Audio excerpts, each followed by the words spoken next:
Peace and blessings, Royal Family. Still coming up out of this here holy word, and we still walking with God in Revelation chapter 22.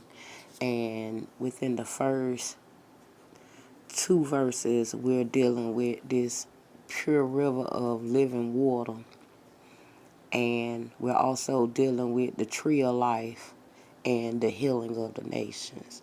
So we found out in earlier verses, God was letting us know that he was setting up his kingdom. So we're going to start here because we're trying to figure out why he is trying to heal the nation. So when we was over here and we was walking in Samuel, let's go back to Samuel 24, family. Hold on. We over here at 1 Samuel chapter 24 and verse 21, where we found out Abraham had a covenant with God that his seed shall not be cut off and destroyed from out of his father's house. So family, let's get back over here to Revelations 22 and see where God is trying to walk us at through this chapter right here.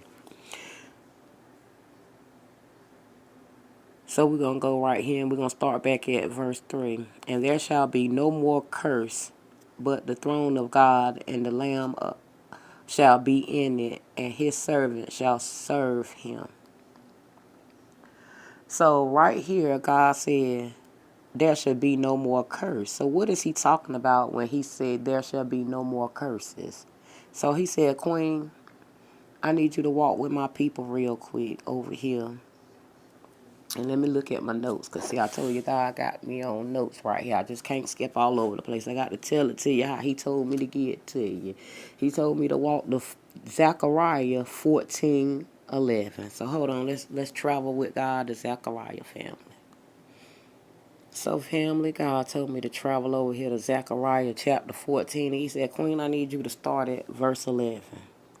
And verse 11 reads, and men shall dwell in it, and there shall be no more utter destruction, but Jerusalem shall be safely inhabited. And all this shall be the plague wherewith the Lord shall smite all the people that have fought against Jerusalem. Their flesh shall consume away while they stand upon their feet, and their eyes shall consume away in their holes, and their tongue shall consume away in their mouth. So right there, family, God is letting us know that there will be no more curses because he will come and set up his kingdom. So you say, well, what do you mean God is setting up his kingdom? He said, Queen, I need you to get over here and skate around to Ezekiel 48 and 35 so that we can get an understanding of what that means. So hold on, family. Let me get over here and travel to Ezekiel. So family, God told me to travel on over here to Ezekiel 48. And he said, Queen, I need you to break down Ezekiel 48 verse 35. And it reads, it was round about 18,000 measure, and the name of the city from the day shall be, the Lord is there. So right here, family, God said, the name of the city shall be, the Lord is there, because he is going to come and set up his kingdom once these things start getting in play. So we got to back up a little bit, because we got to ask ourselves, what is this 18,000 measure concerning? And the name of the city shall be, the Lord is there. So he said, Queen, I need you to break that down a little bit, and I need you to go over there to Jeremiah 33:16.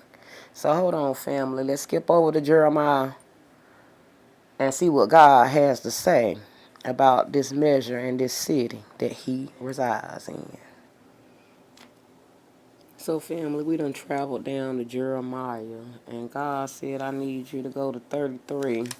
So we in Jeremiah chapter 33, and he said, Queen, I need you to skip on over here and start at 16. And it reads, in those days shall Judah be saved, and Jerusalem shall dwell safely. And this is the name wherein she shall be called, the Lord our righteousness. Come on, somebody. So God let us know right there that he is setting up his kingdom. And it shall be called the Lord our righteousness. And that's God's promise. That was God's promise to Abraham.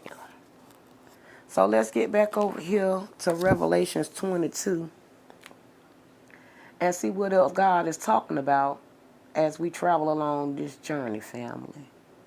When we come back, we're going to start at verse 4 and break down what God is trying to tell us.